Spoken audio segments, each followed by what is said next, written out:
My name is Irene, 34 years old, and recently promoted to vice president at my financial firm in Chicago. After 12 years of endless work hours and sacrifices, I finally achieved major success. Then I saw my parents' Facebook post announcing I would fund our family vineyard revival. My brother Bradley had run it into massive debt while driving a luxury SUV. At our annual family reunion, they ambushed me with a folder and asked for $200,000 in front of everyone. If you know what it feels like when family expects your hard-earned money, let me know where you are watching from, and subscribe to hear what happened when I showed up with photos of my new mountain cabin instead of a checkbook. The Hartwell family vineyard spans 30 acres in Napa Valley, California. My grandparents established it in 1983, pouring their life savings into what became their legacy. Growing up, the vineyard was the center of our family universe. Every decision, every conversation, every milestone celebration happened among those rows of grapes that stretched toward the mountains. From the time I was 8 years old, my summers were spent working in that vineyard. I learned to prune vines, check soil conditions, and eventually help with the harvest. My hands would be stained purple for weeks after crushing season. My parents made sure I understood the value of hard work, which I appreciated. What I did not appreciate was watching my younger brother Bradley receive entirely different treatment. Bradley, 3 years younger than me, was groomed for ownership from the beginning.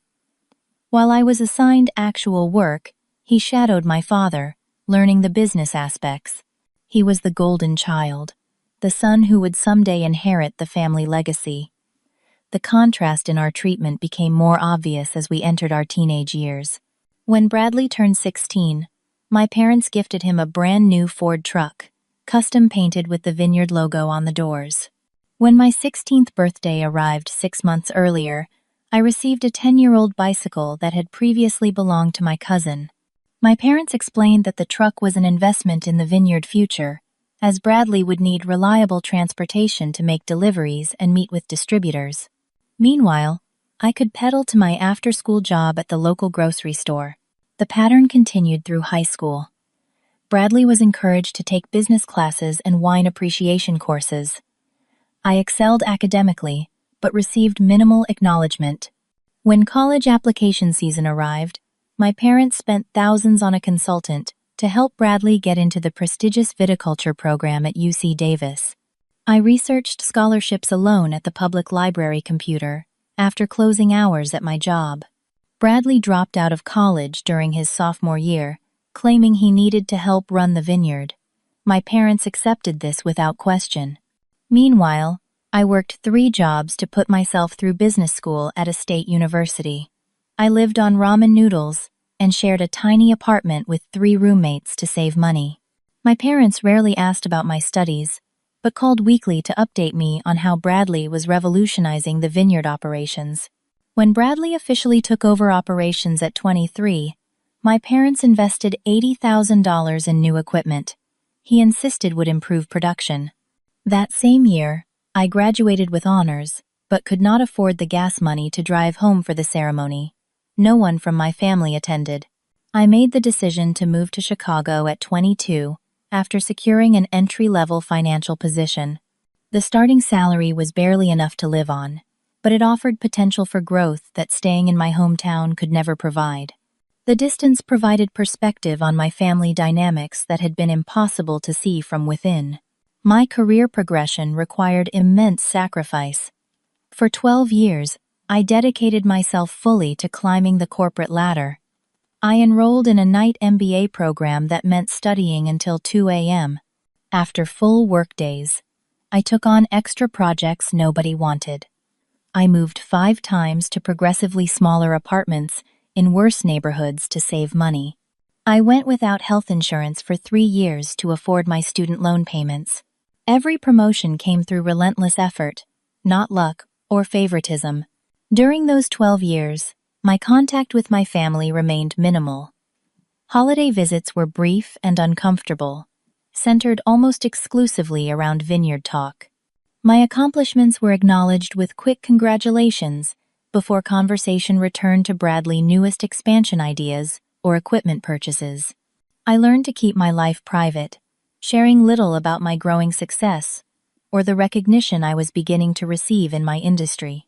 My recent promotion to Vice President of Investment Strategy came with a significant salary increase and substantial bonus structure. For the first time in my adult life, I experienced true financial stability. After years of deprivation, I allowed myself to dream about actually enjoying the fruits of my labor. I researched investment properties and found a small mountain cabin 2 hours outside Chicago. The property needed work but offered solitude and appreciation potential. I began the purchase process, excited to finally have something that was truly mine. Little did I know that my family had already made plans for my money without bothering to consult me. The morning after my promotion was announced at work, I woke to 5 congratulatory texts from hometown friends. Initially, I felt touched that news had traveled so quickly. Then I opened the messages and realized something was wrong. Each text mentioned the Vineyard revival and my generosity. Confused, I opened Facebook to investigate. My father rarely posted on social media, preferring to share photos of vineyard sunsets or harvest celebrations once every few months. His most recent post featured a photo of me, at age 12, stomping grapes in a harvest barrel. The caption read, "So proud of our daughter Irene and her VP promotion at Anderson Financial Partners in Chicago. Perfect timing, as she will be helping resurrect our family legacy. Hartwell Vineyard's renaissance begins this summer. Family stepping up when needed most." My hands shook as I navigated to my mother's Instagram account. She had posted a similar message alongside a childhood photo of me and Bradley, sitting on the Vineyard tractor. "Congratulations to our successful daughter on her big promotion. The Vineyard has been waiting for her return, and now she will help bring it back to its former glory." Bradley and Irene, the dynamic duo, reunited for Hartwell Vineyard's rebirth. 34 comments followed from family members and town acquaintances, all praising my apparent family loyalty and generous spirit. Distant relatives I barely remembered from childhood thanked me for preserving the family legacy. High school classmates commented on how they always knew I would make it big and come back to save the Vineyard. Everyone seemed to know about my plans except for me. I tried calling my parents immediately, but received no answer. I sent text messages asking for clarification.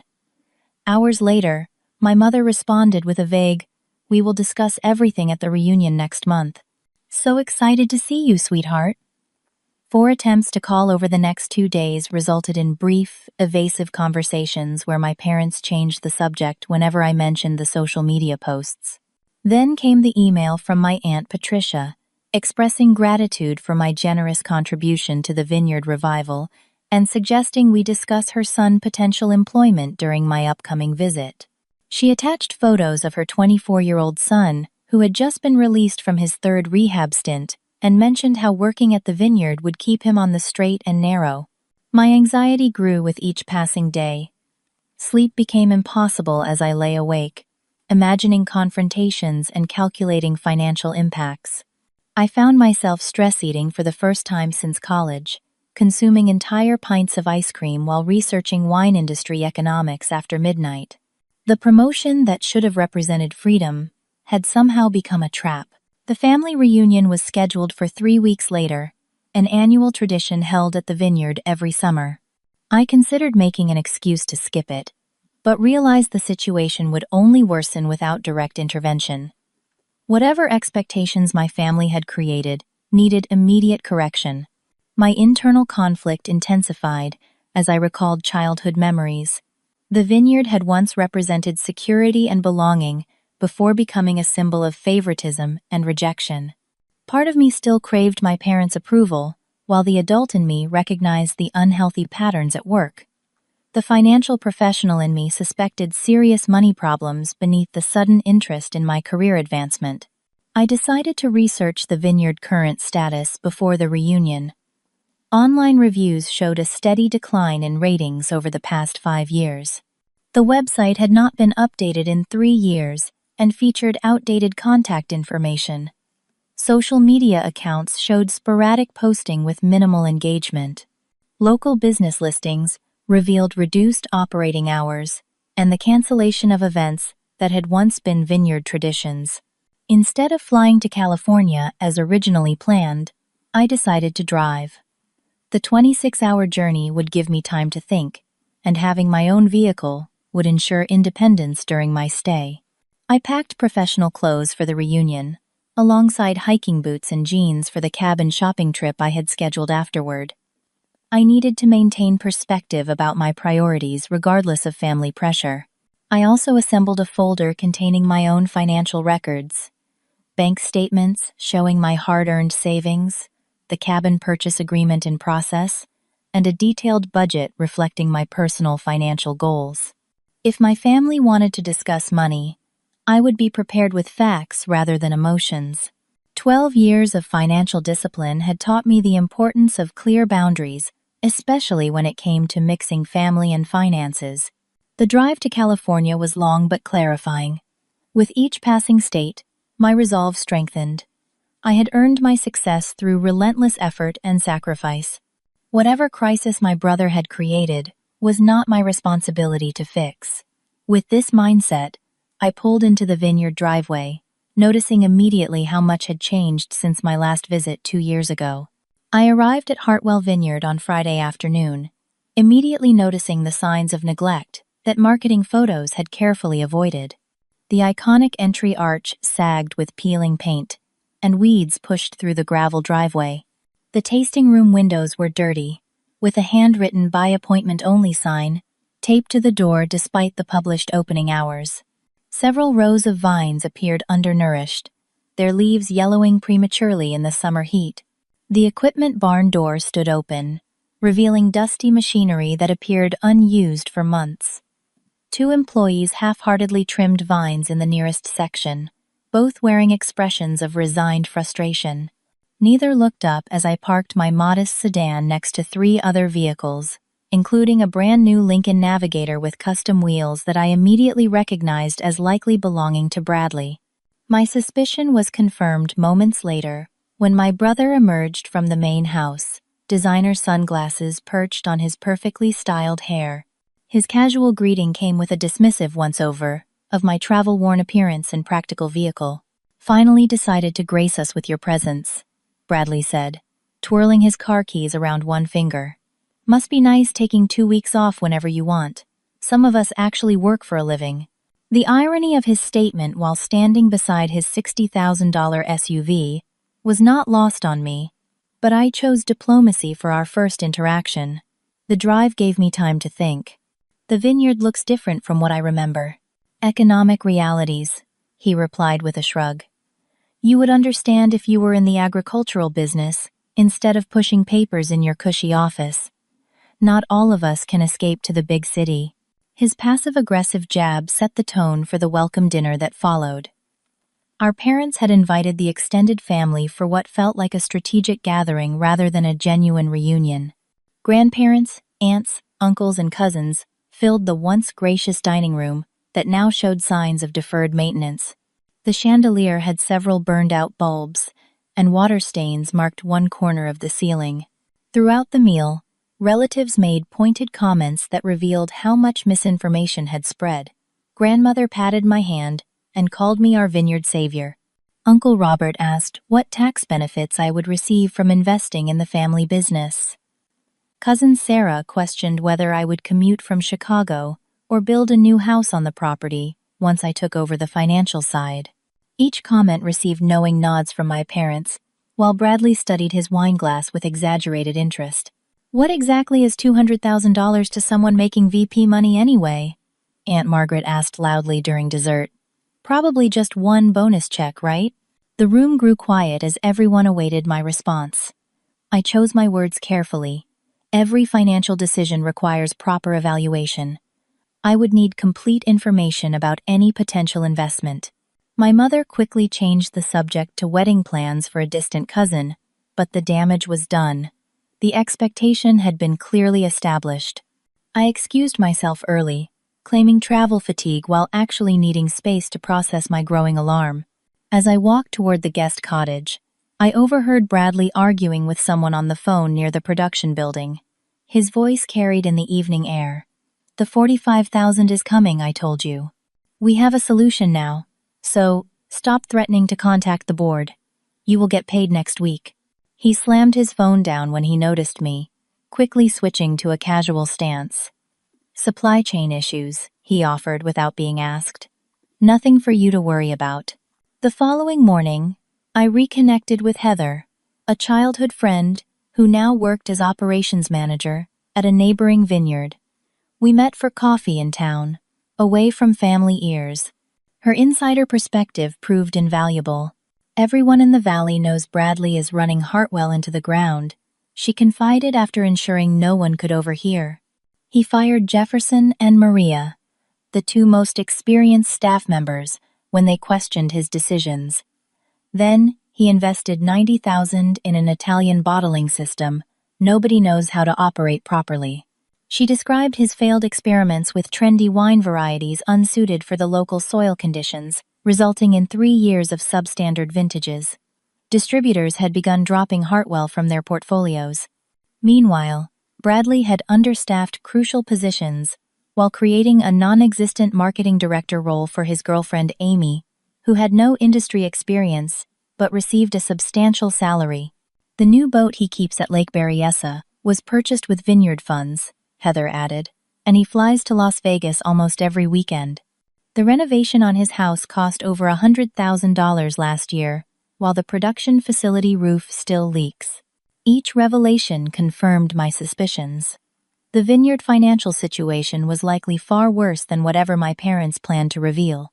I thanked Heather and promised to stay in touch, then returned to face another day of family pressure. My parents employed their own avoidance tactics when I attempted direct questions.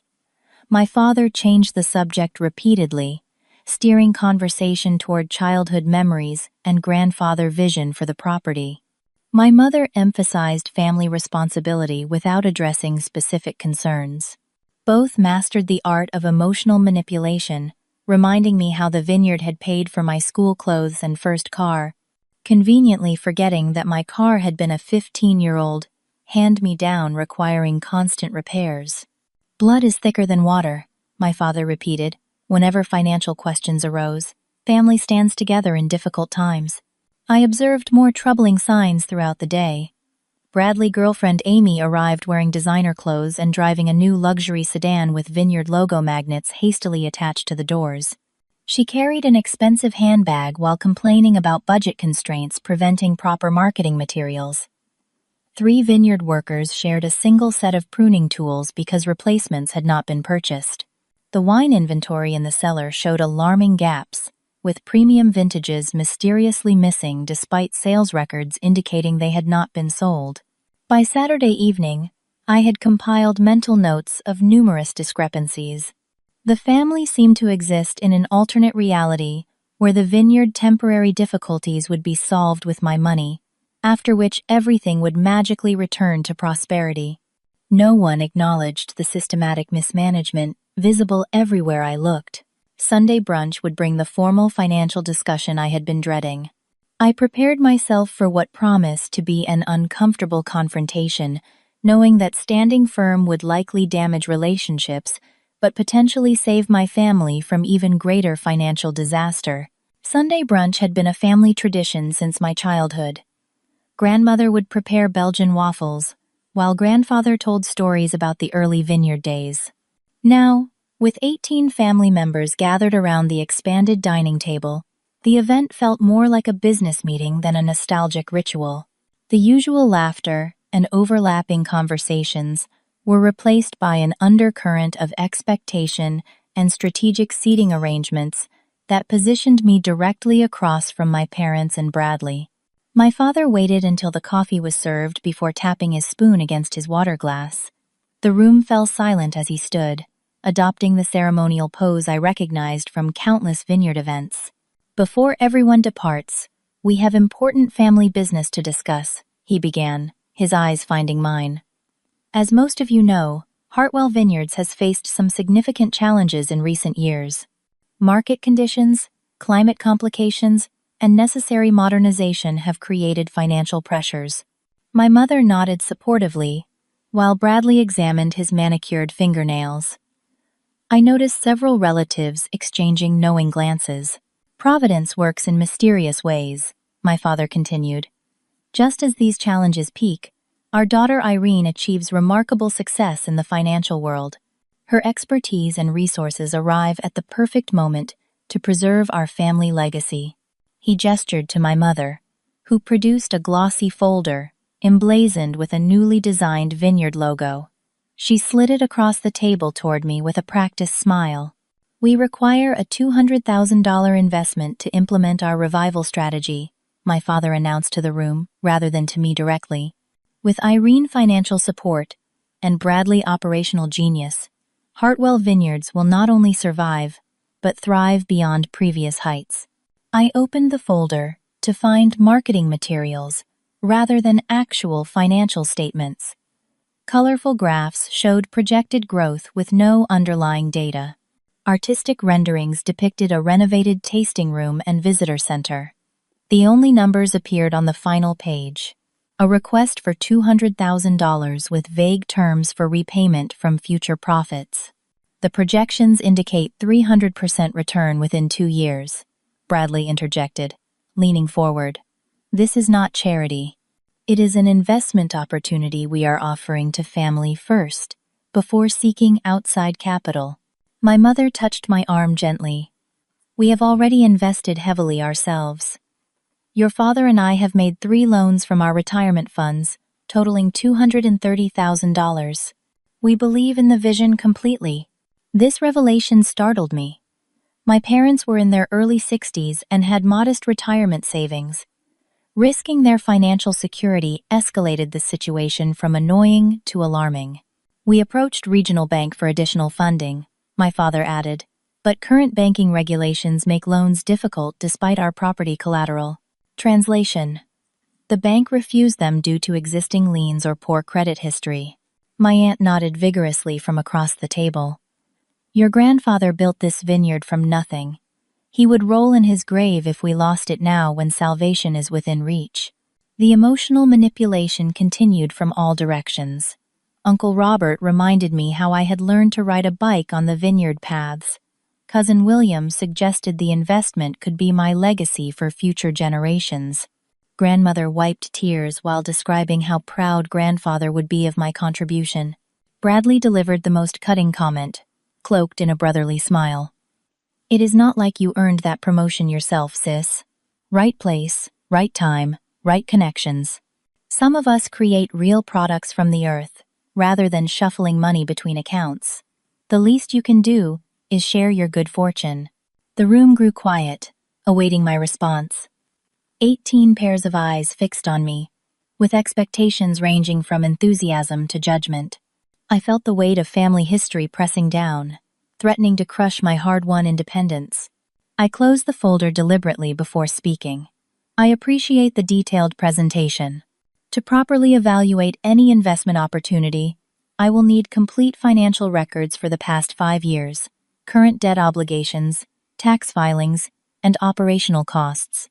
I request 72 hours to review this information before discussing terms.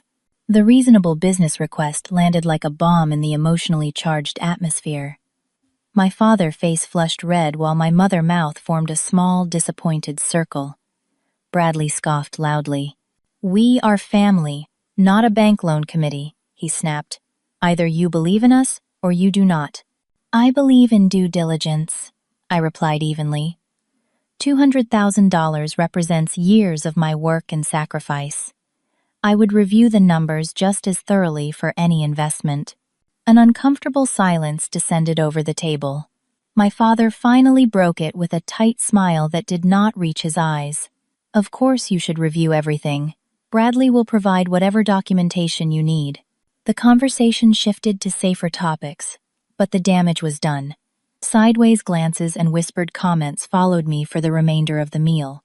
I had failed to provide the immediate, enthusiastic financial commitment they had expected. In challenging the narrative, I had become the villain in the family story. As everyone dispersed after brunch, I overheard my grandmother comment to my aunt, "The city has changed her. Money matters more than blood now." The irony was painful. Money had always mattered in our family dynamics, but only when it flowed in approved directions. My request for financial transparency had somehow become evidence of disloyalty rather than responsible stewardship. I retreated to the guest cottage to prepare for the detailed financial review, knowing that what I would discover would likely destroy any illusion of an easy resolution. The Vineyard problems ran deeper than anyone was willing to admit, and addressing them would require more than money. It would demand honesty and accountability that my family seemed determined to avoid. Monday morning, I requested access to the Vineyard financial records. Bradley initially claimed they were being updated by the accountant, but relented when I insisted. The Vineyard bookkeeper, Angela, a nervous woman in her 50s who had worked for my family for over a decade, reluctantly provided access to the system after receiving authorization from my parents. "I just enter the numbers they give me," she explained defensively before leaving me alone with the computer. "I have suggested better tracking systems, but management prefers the current methods." 4 hours of forensic accounting revealed the disturbing truth. Hartwell Vineyards was not facing temporary challenges but systematic financial collapse. Total debt exceeded $420,000, more than double what my parents had admitted. Unpaid vendor invoices dated back 18 months. Equipment leases showed 3 months of missed payments with default notices attached. The production facility needed over $100,000 in critical repairs that had been repeatedly deferred. Most alarming were the unpaid payroll taxes, creating an additional $85,000 liability, plus accumulating penalties. The IRS had sent multiple warnings that had apparently been ignored. This tax liability alone could trigger property seizure regardless of any investment I might make. I contacted Jessica, a college friend who now worked as a wine industry consultant. Her video call assessment was blunt after reviewing the numbers I shared. "This is not a $200,000 problem," she stated flatly. "Minimum investment for viable recovery would be $650,000, plus complete management overhaul. Even then, you would face 3 to 5 years of rebuilding distributor relationships and brand reputation." Further investigation revealed Bradley's pattern of financial manipulation. Equipment purchased with loan funds had later been sold for cash, with no accounting for the proceeds. Inventory shrinkage occurred regularly with premium wines. The books showed numerous personal expenses, categorized as business costs, vacations labeled as industry research, clothing as uniform expenses, and regular meals at expensive restaurants classified as client development. My parents had either remained willfully ignorant or actively participated in the deception. Their retirement accounts had indeed been drained, but the money had disappearing into the business without addressing structural problems. They were enabling Bradley financially, just as they had emotionally throughout our childhood. As I reviewed the financial disaster before me, memories of my own struggle for independence resurfaced. I recalled my tiny first apartment with 3 roommates, eating cup noodles for dinner to save money. I remembered studying at 4 a.m., before early work shifts, taking the bus in Chicago winters because I could not afford car repairs. Every dollar in my savings represented genuine sacrifice and discipline that my brother had never experienced. My emotional journey throughout the day cycled through guilt about the family legacy, anger at their entitlement, and finally clarity about the enabling pattern that had persisted for decades. The Vineyard problems stemmed not from market conditions but from fundamental management failures that my money would not fix. That evening, I spoke with the real estate agent handling my mountain cabin purchase. The property inspection had been completed successfully, and closing was scheduled for the following week. The $190,000 investment represented not just financial security, but also personal well-being, a retreat where I could recover from professional demands and build a life aligned with my values. "The cabin has excellent rental potential during seasons you are not using it," the agent explained. "We already have interest from potential summer renters if you decide to offset costs." The contrast between the Vineyard investment and my cabin could not have been starker. One represented a financial black hole with no clear recovery strategy. The other offered both personal enjoyment and sound financial returns. The decision became increasingly clear, despite the emotional complications. I spent Tuesday preparing documentation. I created a comprehensive financial analysis of the Vineyard current state, including a professional valuation of the property and business. Despite the operational issues, the land itself retained significant value, approximately $1.4 million, according to recent comparable sales in the region. A properly managed sale could pay all existing debts and provide my parents with secure retirement funds. I drafted a detailed proposal for Vineyard sale with projected financial outcomes for all family members. I assembled contact information for 3 reputable vineyard brokers specializing in distressed wine properties. I prepared a presentation addressing the emotional aspects alongside the financial realities. I also gathered photos and details of my mountain cabin, along with my personal investment strategy documents. If my family wanted to discuss my finances, I would provide complete transparency about my choices and priorities. Wednesday morning, I received a text from Bradley. Family meeting tonight to discuss your investment. 7 p.m. in the main house. Bring your checkbook. The presumptuous message reinforced my resolve to stand firm regardless of emotional pressure. As evening approached, I felt surprisingly calm. The facts supported my position completely. Whether my family would accept those facts remained uncertain, but I had done everything possible to prepare for what promised to be a difficult confrontation. Whatever happened, I would maintain financial independence that had been earned through years of discipline and sacrifice. I packed my presentation materials and cabin photos into my briefcase, along with a small album of family photographs spanning 3 generations at the Vineyard. The past deserved respect, but it could not dictate my financial future.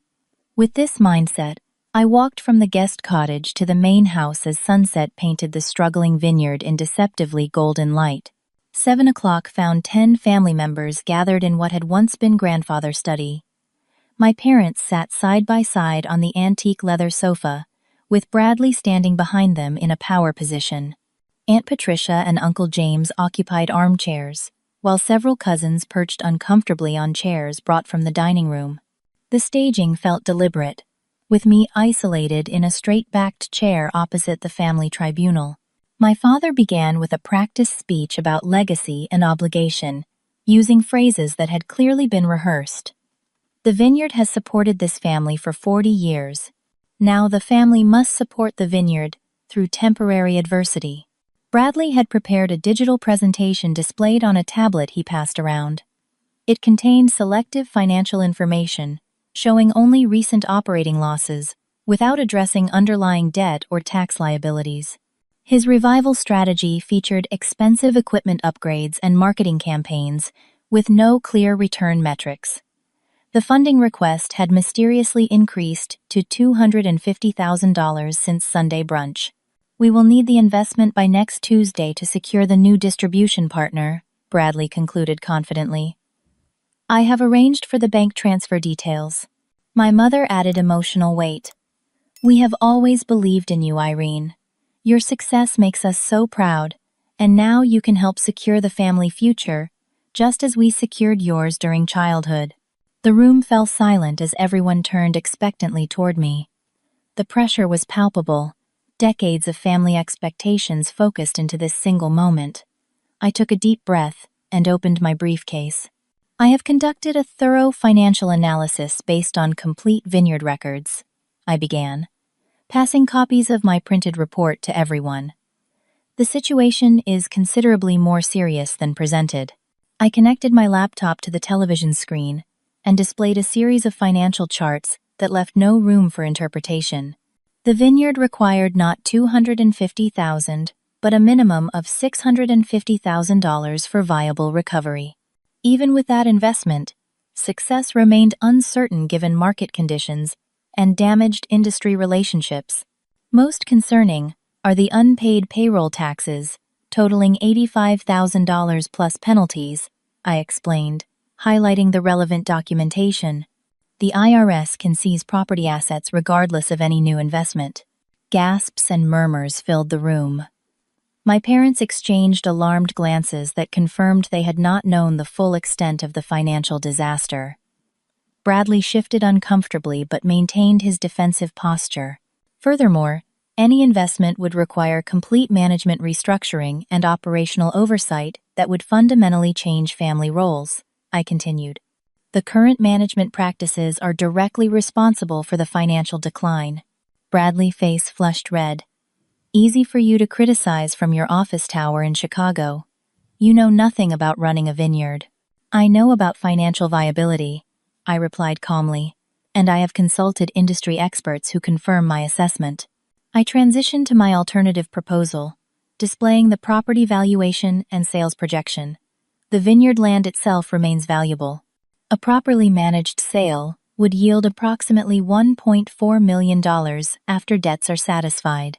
This would provide retirement security for our parents and capital for new ventures better aligned with current skills and market realities.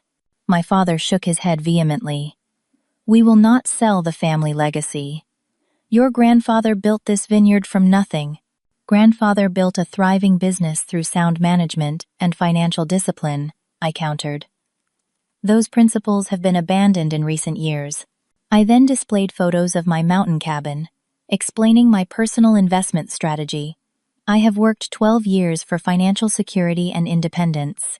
This cabin represents sound financial planning and personal well-being. The contrast between my responsible financial choices and the vineyard mismanagement was stark. My transparency about my own finances highlighted the lack of transparency in the vineyard operations. The reaction was explosive. My father stood up shouting about betrayal and selfishness. After everything this family has done for you, this is how you repay us? My mother wept silently, using tears as she had throughout my childhood when direct confrontation failed. Bradley dramatically knocked over a row of wine bottles displayed on the credenza, creating a purple stain on the carpet that spread like the financial bleeding that had drained the business. You think you are better than us? With your fancy title and city apartment, Bradley spat. You abandoned the family years ago.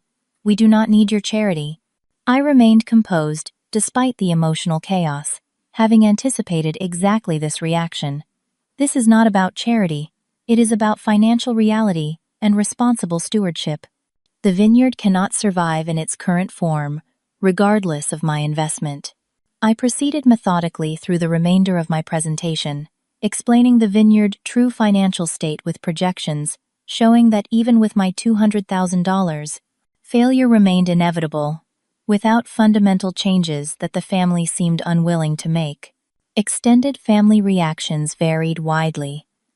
The older generation appeared horrified by my refusal to immediately write a check to preserve tradition.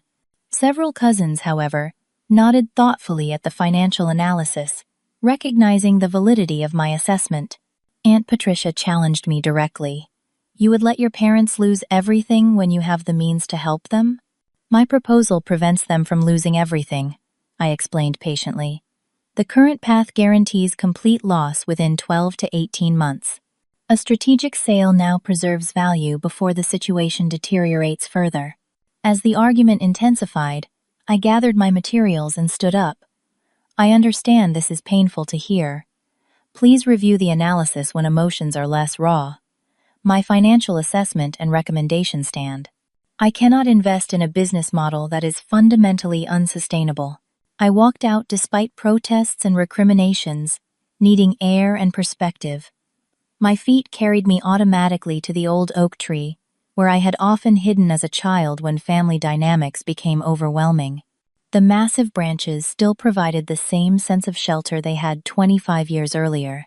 I sat beneath the tree for nearly an hour, processing the confrontation and reinforcing my resolve. The financial reality was inarguable, though the emotional reality remained messy and painful. I had broken the unspoken family contract by refusing to sacrifice my financial well-being on the altar of Bradley mismanagement. As twilight settled over the vineyard, Uncle Patrick unexpectedly joined me under the oak. The oldest of my father brothers, he had remained silent during the meeting, observing rather than participating in the emotional manipulation. "Your grandfather would have agreed with your assessment," he said quietly, settling beside me on the grass. "He built this place on sound numbers, not wishful thinking." The vineyard succeeded because he understood business fundamentals, not just winemaking. His unexpected support provided validation I had not realized I needed. Uncle Patrick had always maintained emotional distance from family drama, which made his perspective particularly valuable. "Bradley has been running this place like his personal piggy bank for years," he continued. "Your parents enable him because admitting failure feels worse than financial ruin. You are the only one with the courage to speak the truth." We sat in companionable silence watching darkness envelop the vineyard. The property remained beautiful despite its financial troubles, which made the situation all the more tragic. With proper management, it could have remained viable for generations. "Whatever happens next, you have done the right thing," Uncle Patrick said as we finally stood to leave. "Financial reality does not disappear because we ignore it. Better to face it on your terms than have it forced upon you." His words strengthened my resolve as I returned to the guest cottage to pack my belongings. I would depart for Chicago in the morning, leaving my family to process the harsh financial truths I had delivered. Whether they would accept those truths remained to be seen, but I had fulfilled my responsibility by providing honest analysis rather than enabling further financial delusion. 3 weeks passed with no contact from my immediate family after I returned to Chicago. My presentation had shattered their narrative about the vineyard viability and my role in its rescue. The silence felt both painful and necessary, allowing everyone space to process difficult truths. During this period, I closed on the mountain cabin purchase and spent a weekend setting up basic furnishings. The property offered exactly what I had hoped: peaceful surroundings, investment potential, and a sense of personal achievement. Each morning, I sat on the small deck with coffee, watching sunrise over the mountains without family expectations clouding the experience. The first tentative communication arrived in the form of a text message from my mother. "Thinking of you." Simple but significant, given the emotional chasm created by the confrontation. I responded with equal simplicity. "Thinking of you too. Hope you are well." This exchange opened a narrow channel of communication that gradually expanded. My father began sending brief updates about personal matters unrelated to the vineyard. Neither mentioned my financial analysis or the property future, but the reconnection itself represented progress. In the 4th week, I received an unexpected call from my parents' financial advisor, Martin. With my parents' permission, he had reviewed my analysis and conducted his own investigation of the vineyard finances. "I want you to know that your assessment was entirely accurate," he said. "I have recommended they pursue a strategic sale before the tax situation forces involuntary liquidation. They are beginning to accept this reality, though the emotional adjustment remains difficult." This professional validation provided relief. I had feared my analysis might contain errors or overlooked alternatives that could have made investment viable. Confirmation from a trusted outside source helped ease the lingering guilt about refusing to provide financial rescue. Bradley remained hostile, sending one accusatory email blaming me for destroying the family legacy. I chose not to respond, recognizing that engagement would only fuel his defensiveness. His girlfriend Amy connected with me on professional social media the following week, discreetly inquiring about marketing positions in Chicago. The vineyard revival clearly appeared less certain to insiders than the public narrative suggested. 4 months after the confrontation, my parents finally made the difficult decision. The vineyard was listed for sale with a reputable agricultural property broker specializing in wine country transitions. The listing description emphasized the property history and land value, while acknowledging the business required revitalization by new ownership. My mother called the evening the listing went live online. "Your father and I have been meeting with a financial counselor," she admitted. "We realize we enabled patterns that were unsustainable. It has been a difficult reckoning." This acknowledgement represented significant personal growth. My parents had begun addressing not just the financial issues, but the family dynamics that contributed to them. My father joined the call briefly to add, "You were right about the numbers. I was too close to see it clearly." Bradley's initial reaction to the sale listing involved blame and anger, but reality eventually penetrated his defenses. Faced with undeniable financial evidence and the removal of parental safety nets, he enrolled in business management courses at the local community college. The structured education provided what years of preferential treatment had not: actual business skills and accountability measures. My own healing journey progressed through therapy sessions focused on family dynamics and childhood patterns. Journaling helped process residual anger about decades of favoritism and unfair expectations. Distance provided perspective that would have been impossible from within the family system. I established clear boundaries around financial discussions, making certain topics explicitly off-limits during family communications. Several extended family members who had witnessed the confrontation reached out individually in the months that followed. Many expressed private support for my position, revealing their own concerns about Bradley management that they had been hesitant to voice. These connections created a network of family relationships, independent of the Vineyard drama, based on mutual respect rather than obligation or financial entanglement. 6 months after my refusal to invest, I invited trusted friends to the mountain cabin for a housewarming weekend. We hiked nearby trails and enjoyed simple meals on the deck, celebrating friendships based on genuine connection rather than shared DNA or financial expectations. The contrast between this healthy social environment and the Vineyard toxicity reinforced the wisdom of my decision. 8 months after listing, the Vineyard sold to a regional wine collective that specialized in rehabilitating struggling vineyards. The sale price covered existing debts and provided my parents with modest retirement funds, considerably less than proper management would have yielded, but enough for basic security. The new owners retained the Hartwell name as a historical nod, while implementing complete operational restructuring. My parents' gradual acceptance of the necessary sale opened possibilities for relationship healing. During their first visit to my Chicago apartment, we established new interaction patterns without Vineyard business dominating every conversation. My mother expressed interest in my work for the first time, asking thoughtful questions about my career path and professional challenges. My father acknowledged the discipline required for my financial independence, finally recognizing achievements he had previously dismissed. Bradley's eventual half-apology arrived 10 months after the confrontation.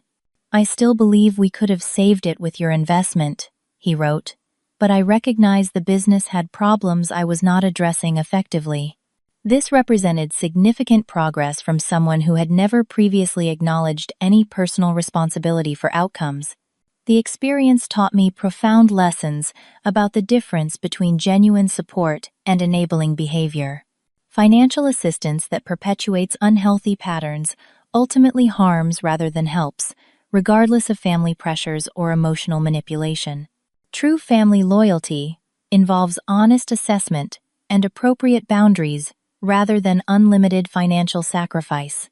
My financial independence required protecting, not because money mattered more than family, but because independence itself represented personal growth and healthy separation from dysfunctional systems. The Vineyard sale, while painful, ultimately benefited everyone by forcing confrontation with financial reality and unsustainable family dynamics. The most valuable insight emerged gradually. Breaking generational patterns requires courage and willingness to weather emotional storms.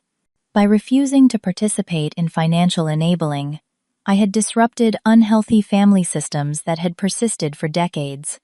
This disruption, though initially viewed as betrayal, created space for more authentic relationships based on mutual respect rather than financial dependence. Today, my relationship with my family continues evolving toward healthier patterns. The mountain cabin provides both financial security and personal sanctuary when family interactions become challenging. Most importantly, I no longer measure my worth through family approval or sacrifice my well-being to meet unreasonable expectations. Have you ever faced family pressure to fund someone's business venture or bail out a relative financially? What boundaries did you establish to protect yourself while maintaining relationships? Leave a comment below, sharing your experience. And if this story resonated with you, please subscribe and hit the like button so more people can learn about setting healthy financial boundaries with family. Thank you for listening to my journey from financial guilt to empowered independence.